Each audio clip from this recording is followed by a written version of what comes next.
नमस्कार साथियों, मेरे YouTube चैनल पर आप सभी का स्वागत है। आज इस वीडियो में हम यूपी टेट 2022 का पेपर देखेंगे, जिसका एग्ज़ाम 23 जनवरी 2022 को हुआ था।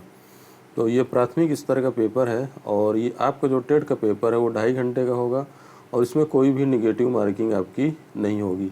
और इसमें 5 सेक्शन होंगे। पहला सेक्शन होगा बाल विकास और शिक्षा शास्त्र का, दूसरा गणित का है, तीसरा है पर्यावरण अध्ययन, चौथा आपका हिंदी भाषा होगा और सेकंड भाषा जो आप लेंगे, जैसे किसी ने अंग्रेजी लिया है तो अंग्रेजी होगा, कोई संस्कृत लिया है तो उसका सेकंड भाषा पेपर संस्कृत होगा। सभी सेक्शन से आपसे 30-30 प्रश्न पूछे जाएंगे।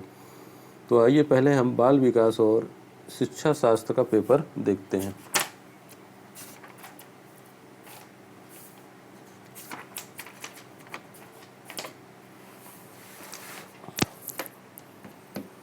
तो पहला प्रश्न है हमारा, कोहलर निम्न में से किससे संबंधित है। कोहलर देखिए एक मनोवैज्ञानिक थे। इसमें 4 ऑप्शन दिया गया है। अभिप्रेरणा के सिद्धांत, दूसरा है अधिगम के सिद्धांत, तीसरा है व्यक्तित्व के सिद्धांत, चौथा है विकास के सिद्धांत। तो जो कोहलर थे वो अधिगम के सिद्धांत से संबंधित थे। इन्होंने अधिगम का सिद्धांत दिया था और ये इन्हीं के सिद्धांत को अंतर्दृष्टि सिद्धांत या सूझ का सिद्धांत भी कहा जाता है। ये भी आप याद रखिएगा। इन्हीं के सिद्धांत को अंतर्दृष्टि का सिद्धांत और सूझ का सिद्धांत भी कहा जाता है। यह सिद्धांत संज्ञात्मक नियम पर आधारित है। इस सिद्धांत को गेस्टाल्ट सिद्धांत भी कहते हैं। गेस्टाल्टवादी जर्मनी का शब्द है जिसका अर्थ होता है संपूर्ण। चलिए अगले प्रश्न की तरफ बढ़ते हैं। मैकडूगल के अनुसार मूल प्रवृत्तियों की संख्या होती है। तो देखिए मैकडूगल के अनुसार जो मूल प्रवृत्तियों की संख्या होती है वो होती है 14। कितनी होती है? 14 होती है मूल प्रवृत्तियों की संख्या।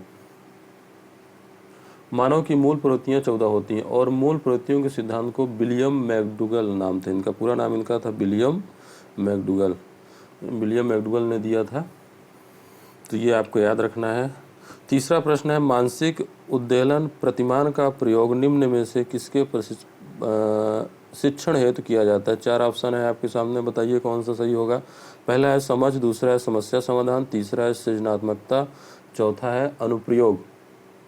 तो जो मानसिक उद्वेलन का है ये आपका होगा सृजनात्मकता। साथियों आप सभी ने अपनी टेट की तैयारी पूरी कर ली होगी। अब आपका रिवीजन चल रहा होगा, तो मेरे साथ साथ ही आप अपना उत्तर सोचते रहिए। तो मानसिक उद्वेलन प्रतिमान का प्रयोग सृजनात्मकता के शिक्षण हेतु किया जाता है। इस विधि को विप्लव विधि भी कहते हैं। याद रखिएगा आप, इस विधि को कहते हैं विप्लव विधि। याद रखना इंपॉर्टेंट पॉइंट है। विप्लव विधि के नाम से भी पूछा जा सकता है कि विप्लव विधि का प्रयोग निम्न में से किसके शिक्षण हेतु किया जाता है। तो किसके किया जाता है? शिक्षण हेतु किया जाता है, बताइए। सृजनात्मकता के शिक्षण हेतु किया जाता है। ठीक है, चलिए अगले प्रश्न की तरफ पढ़ते हैं। चौथा प्रश्न है हमारा, निम्न में से किसके प्रयोग में कुत्ता एक विषहित है। ये प्रश्न तो आप बता लेंगे, मतलब कि किसने कुत्ते पर प्रयोग किया था। ये प्रश्न बहुत बार पूछा गया है और एक बहुत ही फेमस मनोवैज्ञानिक है, उन्होंने ये प्रयोग किया था। तो उनका नाम है पावलोव। इन्होंने कुत्ते पर प्रयोग किया था और उसी के आधार पर इन्होंने अपने सिद्धांतों को प्रतिपादित किया था। पावलोव ने स्वाभाविक उद्दीपन को दर्शाने के लिए कुत्ते को एक विषय के रूप में चुना था। पावलोव के सीखने के सिद्धांत को शास्त्रीय अनुबंधन सिद्धांत कहा जाता है। ये आपको याद रखना है, शास्त्रीय अनुबंधन सिद्धांत कहते हैं पावलोव के सिद्धांत को, शास्त्रीय अनुबंधन सिद्धांत। ये भी इनके सिद्धांत को कहा जाता है शास्त्रीय अनुबंधन सिद्धांत। इन्होंने कुत्ते पर प्रयोग करके अपने सिद्धांत को प्रतिपादित किया था। चलिए अब 5वें प्रश्न की तरफ बढ़ते हैं। 5वां प्रश्न है आपका, मौलिकता, नमनीयता तथा प्रवाह निम्न में से किसके घटक हैं। जल्दी से आंसर करिए आप। मौलिकता, नमनीयता और प्रवाह निम्न में से किसके घटक है। 4 ऑप्शन है आपके पास। पहला ऑप्शन है बुद्धि, सेकंड है अभिप्रेरणा, तीसरा है व्यक्तित्व, चौथा है सृजनात्मकता। जल्दी से आंसर करिए अपना, कौन सा सही हो सकता है। तो 5वें का देखिए सही है आपका चौथा, सृजनात्मकता। मौलिकता, नवीनता व सृजनात्मकता के घटक हैं। ठीक है, चलिए 6वें प्रश्न की तरफ बढ़ते हैं। युत्सा क्या है। युत्सा क्या है, जल्दी से बताइए। 6 ऑप्शन है आपके पास। मूल प्रवृत्ति, चिंतन, कल्पना, संवेग। इन चारों में से कौन सा सही है, जल्दी से आंसर करिए। तो इसका आंसर होगा आपका मूल प्रवृत्ति। युत्सा एक मूल प्रवृत्ति है। विलियम मैकडूगल के अनुसार बताई गई 14 मूल प्रवृत्तियों में युत्सा भी शामिल है, जिसे युद्ध, प्रियता के रूप में भी जाना जाता है, जिसका संवेग क्रोध होता है। तो ये भी आपको याद रखना है कि जो अभी हमने ऊपर देखा था मैकडूगल की जो मूल प्रवृत्तियाँ कितनी होती हैं 14, उसमें से एक युवत्सा भी उन्होंने दिया था अपनी मूल प्रवृत्तियों में। चलिए अगले प्रश्न की तरफ बढ़ते हैं। साथियों, अगर आपने मेरे चैनल को सब्सक्राइब किया हुआ है तो इसी तरह से आपको वीडियो मिलते रहेंगे और मेरा दावा है कि आप टेट इस बार आसानी से पास हो जाएंगे और बहुत अच्छे नंबर से पास होंगे। 7वां प्रश्न देखिए क्या है। 7वां प्रश्न है आपका, बालकों के सामाजिक विकास को प्रभावित करने वाले तत्व हैं। पहला है आर्थिक तत्व, वंशानुगत तत्व, शारीरिक तत्व, सामाजिक परिवेश, जन तत्व। ये तो बहुत आसान पेपर है, आप इसका आंसर बता सकते हैं। बच्चा समाज में रहता है, समाज से सारी चीज़ें सीखता है, तो इसका आंसर क्या आएगा? सामाजिक परिवेश, जन तत्व। 8वां प्रश्न है, शारीरिक विकास का एक प्रमुख नियम निम्न में से कौन सा है? पहला है मानसिक विकास से भिन्नता का नियम, दूसरा है कल्पना और संज्ञानात्मक विकास से संबंध का नियम, तीसरा है द्रुतगामी विकास का नियम, चौथा है अनियमित विकास का नियम। जल्दी से आंसर अपना कमेंट करिए। तो इसका आंसर होगा द्रुतगामी विकास का नियम। क्या आंसर होगा इसका? द्रुतगामी विकास का नियम। 9वां प्रश्न, निम्नलिखित में से कौन सा विकास का सिद्धांत नहीं है? देखिए 4 ऑप्शन दिए हैं, इसमें से विकास का सिद्धांत कौन सा नहीं है आपको बताना है। पहला है अनुकूलित प्रत्यावर्तन सिद्धांत, दूसरा है समान प्रतिमान का सिद्धांत, तीसरा है परस्पर संबंध का सिद्धांत, चौथा है निरंतर विकास का सिद्धांत। साथियों, आप मेरे साथ कमेंट भी करते रहिए, जिससे आपकी साथ ही साथ प्रैक्टिस भी होती रहेगी। जल्दी से आंसर कमेंट करिए अपना 9वें का, कौन सा विकास का सिद्धांत नहीं है? तो इसका आंसर होगा पहला वाला, अनुकूलित प्रत्यावर्तन सिद्धांत। ये विकास का सिद्धांत नहीं है। अनुकूलित प्रत्यावर्तन सिद्धांत विकास के सिद्धांतों में शामिल नहीं है। विकास एक निरंतर चलने वाली प्रक्रिया है जिसकी कोई सीमा नहीं होती। सिद्धांत एक मानक होता है जिसके आधार पर किसी भी वस्तु की व्याख्या की जाती है। विकास के सिद्धांत देखिए, विकास के सिद्धांत देख लीजिए कौन कौन से हैं। विकास की दिशा का सिद्धांत है, दूसरा है परस्पर संबंध का सिद्धांत, निरंतर विकास का सिद्धांत, समान प्रतिमान का सिद्धांत, व्यक्तिगत भिन्नता का सिद्धांत, वंशानुगम सिद्धांत, विकास क्रम का सिद्धांत, पर्यावरणीय सिद्धांत। ये सारे विकास के सिद्धांत मैं आपको साथ साथ एक्सप्लेन भी करते जा रहा हूँ। चौथा प्रश्न देखिए, विकास के परिणाम स्वरूप नवीन विशेषताएं और नवीन योग्यताएं प्रकट होती हैं। यह कथन किसने दिया था? जल्दी से आंसर कमेंट करिए। 4 ऑप्शन है आपके पास, जल्दी से आंसर कमेंट करिए। 10वां प्रश्न का ये कथन दिया था आपका हॉरलॉक ने दिया था। ये कथन किसने दिया था? हॉरलॉक ने। चलिए 11वां प्रश्न देखते हैं। पूर्व अनुभव के आधार पर संवेदना को अर्थ प्रदान करना कहलाता है। जल्दी से आंसर कमेंट करिए, बहुत आसान प्रश्न है। पूर्व अनुभव के आधार पर संवेदना को अर्थ प्रदान करना क्या कहलाता है? क्या कहलाएगा बताइए? प्रत्यक्षीकरण कहलाता है। प्रत्यक्षीकरण याद रखिए, पूर्व अनुभव प्रत्यक्षीकरण, पूर्व अनुभव प्रत्यक्षीकरण से आप याद कर सकते हैं। सीखने में प्रयास और भूल का सिद्धांत का प्रतिपादन किसने किया? जल्दी से, तो बहुत हर परीक्षा में ये प्रश्न पूछा जाता है। भूल और त्रुटि का सिद्धांत, प्रयास और भूल का सिद्धांत किसने दिया था? ये दिया था आपके, जल्दी से आंसर कमेंट करिए, थार्नडाइक ने दिया था। किसने दिया था? थार्नडाइक ने सीखने में प्रयास और भूल के सिद्धांत का प्रतिपादन किया था। थार्नडाइक ने अपने सिद्धांत में उचित प्रक्रिया की रचना की। ठीक है, ये हो गया। 13वां प्रश्न देखिए, औसत बुद्धि वाले बालकों का बुद्धि लब्धि स्तर होगा। जल्दी से आंसर कमेंट करिए और इसका फार्मूला भी बताइए अगर आपको पता हो तो। औसत बुद्धि लब्धि का क्या फार्मूला होता है? औसत बुद्धि लब्धि वाले बालकों का बुद्धि लब्धि का स्तर कितना होगा? तो इसका आंसर आएगा, देखिए 90 से 103 होता है। आपको याद रखना है 90 से 103। क्या ऑप्शन सही होगा इसका? तीसरा, 90 से 103। और बुद्धि लब्धि यानी IQ का फार्मूला होता है आपका मानसिक आयु। कभी कभी ये भी निकालने आ जाता है, याद रखना है आपको, मानसिक आयु बटे कलानुक्रमिक आयु, कलानुक्रमिक आयु इंटू 100। तो आपका ये आ जाएगा, फार्मूला है, याद रखिएगा। चलिए आगे बढ़ते हैं। 14 प्रश्न, निम्न में से कौन तरल क्रिस्टलीय बुद्धि के प्रतिपादक हैं? जल्दी से आंसर कमेंट करिए 14 प्रश्न का। तो इसका आंसर आ जाएगा कैटेल। क्या आंसर आएगा इसका? कैटेल। कैटेल तरल क्रिस्टलीय बुद्धि के प्रतिमान के प्रतिपादक हैं। रेमंड कैटेल इनका नाम था। रेमंड कैटेल एक प्रसिद्ध मनोवैज्ञानिक थे जिन्होंने मानव बुद्धि और उसके प्रसिद्ध 16 PF जो प्रश्नावली होती है, 16 PF प्रश्नावली इन्होंने ही दी थी। आपको याद रखना है, रेमंड कैटेल ने ही दी थी। 16 PF प्रश्नावली इन्होंने ही बनाई थी। चलिए 15वें प्रश्न की तरफ बढ़ते हैं आगे। क्रिया प्रसूत अधिनियम सिद्धांत किसने दिया था? बताइए, बहुत सरल प्रश्न है। क्रिया प्रसूत किसने दिया था? स्किनर ने दिया था। ये सिद्धांत किसने दिया था? स्किनर ने।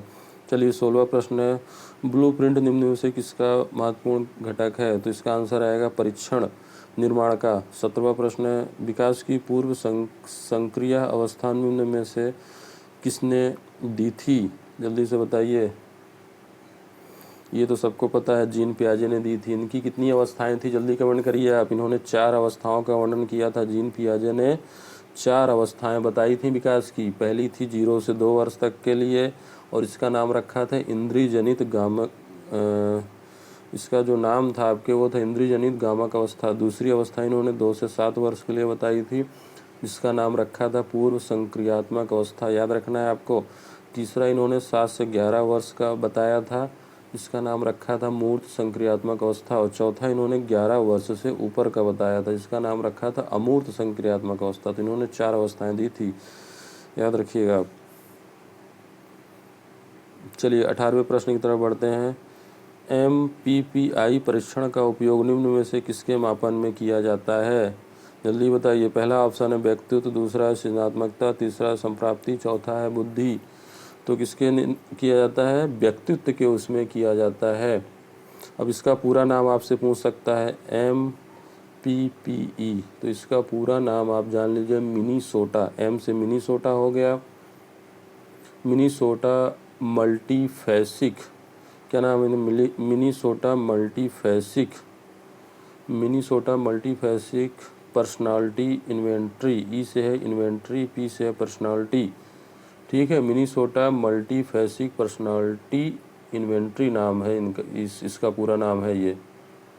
ठीक है, ये हो गया आपका 18 प्रश्न। 19 प्रश्न देखिए क्या है। अधिगम है तो निम्न में से क्या सर्वाधिक आवश्यक है? अधिगम के लिए सबसे ज़्यादा आवश्यक क्या है? अभिप्रेरणा, निर्देशन, परिपक्वता, रुचि। बहुत ही आसान प्रश्न है, जल्दी से आंसर कमेंट करिए। अधिगम में सर्वाधिक आवश्यकता किसकी है? परिपक्वता की। आंसर आएगा इसका तीसरा ऑप्शन। चलिए अगले प्रश्न की तरफ बढ़ते हैं। 26वां प्रश्न हमारे साथ शैशव काल का समय है। जल्दी से आंसर कमेंट करिए। शैशव काल का समय कौन सा माना जाता है? जन्म से 6 वर्ष। शैशव काल का जो समय माना जाता है वो जन्म से 6 वर्ष माना जाता है। कोहलर अपने प्रयोग से यह सिद्ध करना चाहते थे कि अधिगम समग्र परिस्थिति का प्रत्यक्षीकरण है। मानव का अधिगम प्रयोजनपूर्ण है, जानवरों से मनुष्यों से श्रेष्ठ एक स्वतंत्र क्रिया है। जल्दी बताइए क्या सिद्ध करना चाहते थे? पहला, समग्र परिस्थिति का प्रत्यक्षीकरण है। ठीक है, ये आपको याद रखना है। इन्होंने अंतर्दृष्टि का सिद्धांत दिया था कोहलर, जिसे सूझ का सिद्धांत, ये गेस्टाल्टवादी वैज्ञानिक थे, इन्होंने सूझ का सिद्धांत दिया था। इन्होंने चिंपैंजी पर प्रयोग किया था, आपको याद रखना है। किस जानवर पर प्रयोग किया था? चिंपैंजी पर। 22वां प्रश्न देखिए, किसने पाठ योजना की पंचपद प्रणाली को प्रतिपादित किया था? जल्दी से आंसर कमेंट करिए। 22 प्रश्न का आंसर क्या होगा? John Dewey, Bloom, Kilpatrick, Herbert. क्या आंसर आ जाएगा? हर्बर्ट इसका आंसर आएगा, चौथा ऑप्शन हर्बर्ट ने प्रतिपादित किया था। चलिए 22 प्रश्न हो गए। 23 प्रश्न की तरफ देखते हैं। निम्नलिखित में से ग्रंथियों के आधार पर व्यक्तित्व के विभिन्न प्रकारों की चर्चा किसने की थी? जल्दी से आंसर कमेंट करिए। 23 प्रश्न का इसका आंसर होगा कैनन ने। क्या आंसर होगा? कैनन। 24 प्रश्न है, सृजनात्मकता मौलिक परिणामों को अभिव्यक्त करने की मानसिक प्रक्रिया है। यह कथन किसने दिया था? 24 प्रश्न, ये कथन दिया था क्रो एंड क्रो का कथन है। ये किसका कथन है? ये क्रो एंड क्रो ऑप्शन दिया होगा, दूसरा ऑप्शन क्रो एंड क्रो का कथन है ये। ठीक है, 25वां प्रश्न देखिए, BF स्किनर के अनुसार बच्चों में भाषा का विकास होता है। जल्दी से बताइए। अब तीसरा ऑप्शन आएगा अनुकरण और प्रबलन के फलस्वरूप। ठीक है, तीसरा ऑप्शन क्या सही है? अनुकरण और प्रबलन के फलस्वरूप। तीसरा ऑप्शन इसका सही होगा, अनुकरण प्रबलन के फलस्वरूप। चलिए 26 प्रश्न देखिए, मूल प्रवृत्तियों को 14 प्रकार से वर्गीकृत किसने? अभी पहला प्रश्न यही था। जल्दी से आंसर कमेंट कर दीजिए। 14 प्रकार, जल्दी से आंसर कमेंट करिए। चौथा ऑप्शन आएगा मैकडूगल। क्या आएगा? मैकडूगल। मूल प्रवृत्तियों को 14 सिद्धांत दिया था मैकडूगल ने। 27 प्रश्न है देखिए, किसी दूसरी वस्तु की अपेक्षा एक वस्तु पर चेतना का केंद्रीकरण अवधान है। यह कथन किसका है? आंसर कमेंट करिए। आपने तैयारी पूरी कर ली है, बहुत कम समय बाकी है परीक्षा में। जल्दी से आंसर कमेंट करिए। पहला ऑप्शन आया किसका? डम्बिल ने। किसने किया था? डम्बिल ने। 28वां प्रश्न देखिए, निम्न में से किसका नाम सृजन शास्त्र के पिता से जुड़ा है? बहुत ही महत्वपूर्ण प्रश्न है। सृजन शास्त्र के पिता किसे कहा जाता है? किसका नाम जुड़ा हुआ है? सृजन शास्त्र के पिता या फादर ऑफ यूजेनिक्स बोल सकते हैं इसको आप। फादर ऑफ यूजेनिक्स भी लिखा हो सकता है, ध्यान रखिएगा। फादर ऑफ यूजेनिक्स किसको कहा जाता है? फ्रांसिस गाल्टन को कहा जाता है। गाल्टन साहब हैं इसके आंसर, फ्रांसिस गाल्टन। क्या आंसर होगा इसका? इसका आंसर होगा फ्रांसिस गाल्टन। ठीक है, 28 का हो गया, चौथा ऑप्शन फ्रांसिस गाल्टन। 29वां प्रश्न देखिए, 12 वर्ष से 16 वर्ष के बालकों हैं तो हिंदी में डॉक्टर एस जलोटा ने कौन सा परीक्षण प्रतिपादित किया था? जल्दी से ऑप्शन कमेंट करिए, 4 ऑप्शन दिए हैं आपके पास।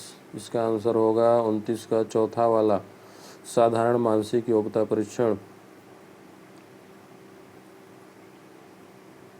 ये फंस गया सर।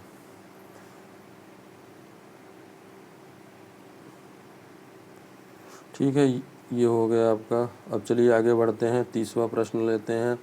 बुद्धि के द्विकारक सिद्धांत का प्रतिपादन किसने किया था? बहुत ही महत्वपूर्ण प्रश्न है। बुद्धि के द्विकारक का सिद्धांत का प्रतिपादन किसने किया? आंसर कमेंट करिए। पहला है थॉर्नडाइक, दूसरा है ईस्टन, तीसरा है वर्नन ने, चौथा है स्पीयरमैन ने। इसका ऑप्शन होगा स्पीयरमैन। चौथा ऑप्शन इसका सही है एकदम, स्पीयरमैन। तो साथियों आपको इसे जी फैक्टर भी कहा जाता है, आपको याद रखना है, जी फैक्टर। द्विकारक सिद्धांत को जी फैक्टर भी कहा जाता है। तो साथियों आपको अपनी तैयारी पूरी कर लेनी है और आपको 5 साल प्रीवियस ईयर पेपर सॉल्व करके ही परीक्षा में जाना है। तो आपके 100+ नंबर कहीं नहीं गए, इतने नंबर तो आप आसानी से ला सकते हैं। और इस चैनल को आप सब्सक्राइब कर लीजिए, इसी तरह से मैं आपको इस चैनल पर वीडियो लाता रहूँगा।